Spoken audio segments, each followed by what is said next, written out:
নমস্কার বন্ধুরা। তো এই যে প্রচন্ড পরিমাণে গরম পড়ে গেছে, জানি না কার কিরকম গরম লাগে, কিন্তু আমাদের এখানে ভালোই গরম লাগতেছে।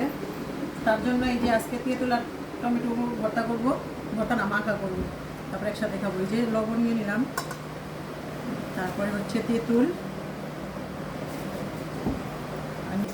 চিনি। লাল কেমন চিনি? এটাই তো এই যে আখের চিনি।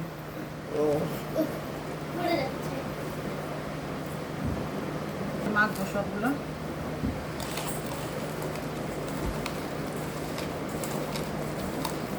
আর দেখেন আরেকজন আঁকড়ে তাকায় রয়েছে খাওয়ার লেগে।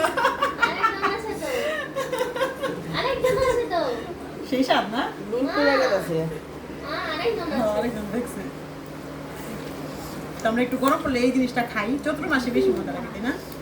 আবার কি আমরা ওখানে 3 জন সময় থাকবো আর 10 জন।